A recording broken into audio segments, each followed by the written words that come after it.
ചോറോട് ചേന്നമംഗലം വയലിൽ രാജവെമ്പാലയെ കണ്ടെത്തി.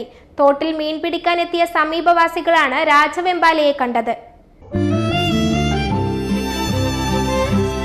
എന്റെ ഇഷ്ടങ്ങൾ എന്റെ ഫാമിലിക്ക് അറിയാം. Family wedding centre. Chorode Chennamangalam വയലിൽ രാജവെമ്പാല. ഇന്ന് രാവിലെ തോട്ടിൽ മീൻ പിടിക്കാനെത്തിയ സംഘത്തിനു മുന്നിലാണ് രാജവെമ്പാല പ്രത്യക്ഷപ്പെട്ടത്.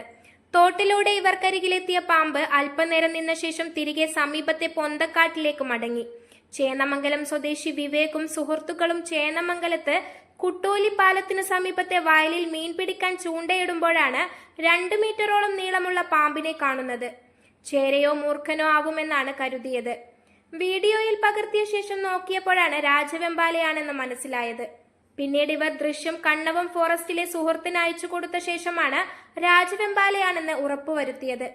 നീളമേറിയ വിഷപ്പാമ്പായ രാജവെമ്പാലയെ ഈ മേഖലയിലൊന്നും അത്ര സാധാരണയായി കാണാറില്ല.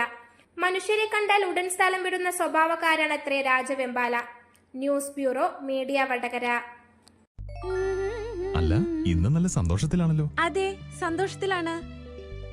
കാരണം ഞാനിപ്പോ പാചകം ചെയ്യുന്നതേ മയൂരം വെളിച്ചെണ്ണ ഉപയോഗിച്ചാണ്. പുതിയ മയൂരം കോക്കനട്ട് ഓയിൽ, കലർപ്പില്ലാത്ത ശുദ്ധമായ വെളിച്ചെണ്ണ. കർഷകരിൽ നിന്ന് നേരിട്ട് ശേഖരിക്കുന്ന നാളികേരം സൾഫറും പുകയും ഏൽക്കാതെ ഉണക്കിയെടുത്ത കൊപ്രയിൽ നിന്നും സംസ്കരിച്ചെടുക്കുന്ന 100% ശുദ്ധമായ വെളിച്ചെണ്ണ. ഇത്രയും നല്ല വെളിച്ചെണ്ണ ഇപ്പോൾ നിങ്ങൾക്ക് വിപണിയിൽ ലഭിക്കുകയില്ല. മയൂരം വെളിച്ചെണ്ണ, ഒരു ഏറെമല സർവീസ് സഹകരണ ബാങ്ക് സംരംഭം.